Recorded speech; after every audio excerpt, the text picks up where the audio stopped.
Nadawat na sa mga tagalungsod sa Luon, Bohol ang mga hinabang nga gikan sa Alagang Kapatid Foundation, PLDT Smart Foundation ug Juan Meralco Foundation. Suginlimi, Ray Pasaporte.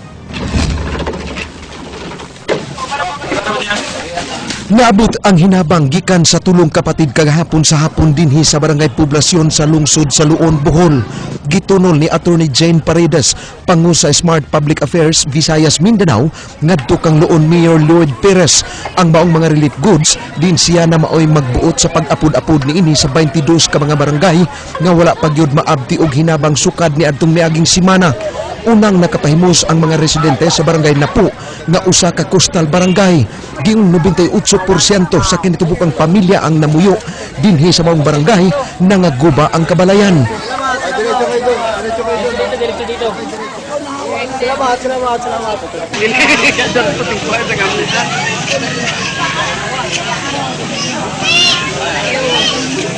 Dako may pasalamat sa mga hinabang nga iabot namo. Labi na sa Smart, Smart. Daghan nga tayo mo. Salamat sa Smart, free call. Smart o PLDT, solusyon. Dako katabang na mo ni. Sir, para mo dako kinig tabang sa pamilya? Oo, dako tabang na mo sa pamilya ni. Mga 4,000 ka mga pamilya ang makapahimos niining relief operation sa tulong kabatid. Buot sab namong ipaabot ang among pasalamat sa mga police trainees sa Regional Public Safety Battalion RPSB nga nagpasi diha sa lungsod sa Sibunga nga mitabang pagkarga sa mga pagkaon paingon sa pambot. Lakip usab sa among pasalamatan ang mga residente sa poblasyon Sibunga ug ang mga residente didto sa barangay Katagbakan, lungsod sa Luon nga mitabang usab sa pagdiskarga sa mga pagkaon. Ray Pasaporte, News 5.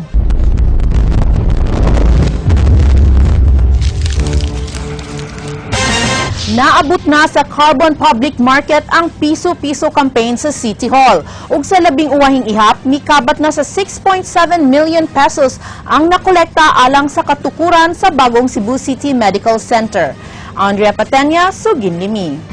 Piso lang makatabang na mo sa pagtukod sa atong bago niya nga Cebu City Medical Center.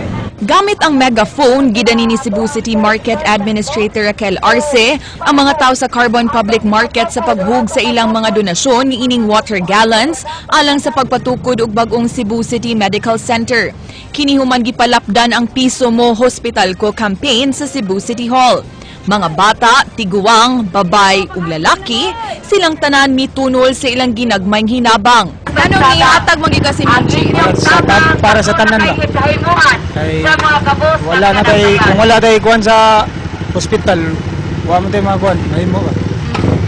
Nang tabang na ko sa isang taon ko. Amo ginghangyo nga ani gid sa carbon, kaya ang carbon ko naidakan sinsiyo, naidakan tindira, naidakan customer. Ang sobra nila nga sinsiyo basin ilang ikatamto tara sa atong hospital. Gipasalig ni Arce nga luwas ang kwarta nga i-display dinhi sa merkado. Kung ibili na ni nato, magbutang sa tag somebody na officers labi na gyud nga kamao mosulti na magsigi og kanang yun ani ron atong yun magbarker ba. Unya at the same time barker siya for 2 hours unya magbantay sad siya sa maong jar. Ni pahimangno sabang City Hall nga magbantay batok sa mga peking Piso Mo Hospital Ko gallons nga posibleng mukatap. Aron masiguro nga ang water gallons gikan gyud sa City Hall, kinahanglang tan-awon kung selyado ba kini, dunay sticker sa project logo, control number ug pirma. Atong remind ang atong tanan yung makaigsunan, dili nila sakyan kining maong kahigayunan, no? Kay dunay mga kaigsunan nato di ang enterprising pud kayo, musakay sila. Dadon ang pangan sa Cebu City Government, dadon ang pangan sa Public Information Office, ayaw na lang. Sa labing uwahing ihap, miabot na sa 6.7 million pesos nga donasyon ang nakuha gikan sa maong proyekto. Gawa sa piso-piso campaign, duna say nang hatag sa ilang mga donasyon nga gikan sa mga pribadong tao o kompanya, duna say mga politiko, ingon man mga government agencies. Inigsugod sa klase karong Nobyembre, dadunsab ang maong proyekto ngadto sa mga tunghaan. Kay layo pa sa target budget nga 1.5 billion pesos ang maong proyekto, nanawagan ang City Hall sa mga pribadong grupo sa pagbuhat og ilang kaugalingong fundraising activity alang sa tambalanan.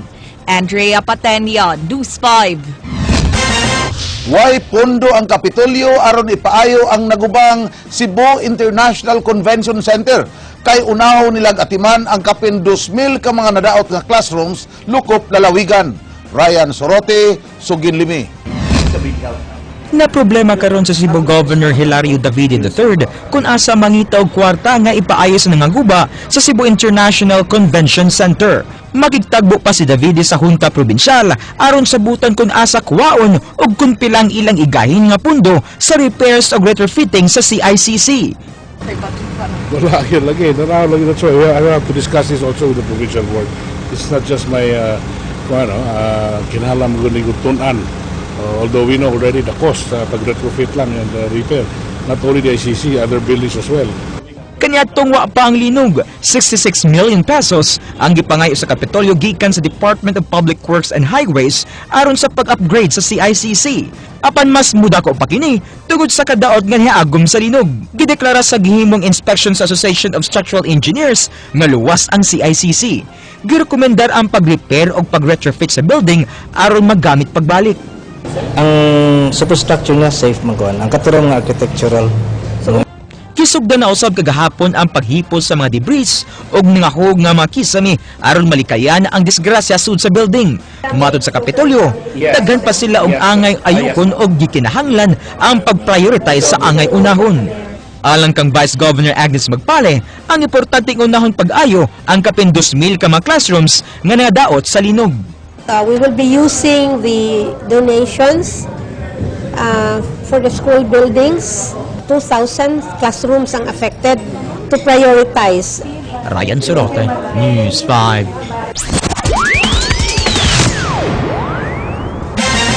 Penitence walk pasiugdahan sa Simbahang Katoliko karong Sabado. Giawhag sa Arsobispo sa Sugbo ang mga parokya sa Metro Cebu sa pagsalmot sa maong kalihukan. King Perez, Suginlimi. Himuon ang maong penitence walk subay sa kasaulugan sa Rosary Month o pangaliya alang sa mga biktima sa linog sa Cebu ug Bohol. Gipanguluhan kini sa pundok nga Human Life International o Council of Marian Devotion. Miluwat og circular si Cebu Archbishop Jose Palma sa pag-awhag sa tanang parokya gikan sa konsolasyon ngadto sa Naga sa pag-apil sa maong kalihukan. Awhag sa mga organizers ngadto sa mga pil nga kinahanglang magtsinelas o kaha magtiniil sa maong lakaw. Magtapok mga alas 2:30 sa kadlawon karong Sabado sa buhatan sa DOH-7 sa may Osmeña Boulevard. Sundan kini og Santos nga misa sa Pilgrim Center sa Basilica Minore del Santo Niño. We were spared from damages, especially in terms of lives, not only properties. So kita gimulid as a gesture of thank to the Lord, to our Blessed Mother Mary nga maghago tagamay, magpenitensya tagamay, magsakripisyo tagamay. Sa laing bahin, giawhag sab sa mga religious group sa mga Sugbuanon sa tarong nga pagpili og kandidato karong barangay elections. Ang kandidato o nagsubay ba siya sa pagtulunan sa simbahan, di ba siya supa? Kung di ta tarong mamili og barangay people, barangay officials, the more dili po ta tarong mamili for the city or for the regional, for the provincial, for the... King Perez, News 5. Kasamtangang gikustudiya una sa hepe sa Punta Princesa Police Station ang pulis nga nakapatay sa hostage taker nga tripulante sa barko. Nasayran sab nga ang pamilya sa namatay nagpatabang na sa National Bureau of Investigation. Jinky Bargio, Suginlimi. Human ang hostage drama sa Sandex sa MV Pilipinas Cebu nitong Martes sa gabi nga miresulta sa pagkamatay sa hostage taker nga si Second Mate Andrew Lenjo. Waon natugti si SPO4 Rogelio Cañete Jr. nga mohimo sa iyang daily routine sama sa pagpatrolya ug pag-uban sa mga operasyon. Gikustudiya una siya sa ilang hepe sa Punta Princesa Police Station. Mihimo na sa ilang kaugalingong investigasyon, kauban ng Homicide Section, ang Investigation and Detective Management Branch sa Cebu City Police Office. Sa inisyal nga pakisusi, nasuta nga igurang mitubag sa maong alarma si SPO4 Cañete ug wa siya'y tuyo nga patyon ang suspect nga si Lendio. Ang homicide first, initial nila karon na investigation if there is a kuan ka ng administrative liability nga nakumit ang atong personnel. Wala daw. Nasayran nga midangup ang amahan sa napatay nga hostage taker sa National Bureau of Investigation alang sa usa ka patas nga investigasyon. Wa laina og sabot sa mga pulis ang maong gibuhat sa pamilya. Wala man kay ila man ang katong kali pero sa among part nagkuan sad ni. Wala pa lang makuan gid pa naman. Nag-wait pa ko sa kuan sa homicide. Anaa nasab sa luwas nga kahimtang ang 13 anyos nga bata nga napagan sa maong insidente human makuha ang bala sa iyang liog. Giingong nangunay mismo si SPO4 Cañete sa pag-asikaso sa mga panginahanglanon sa bata. Jinky Bargio, News 5.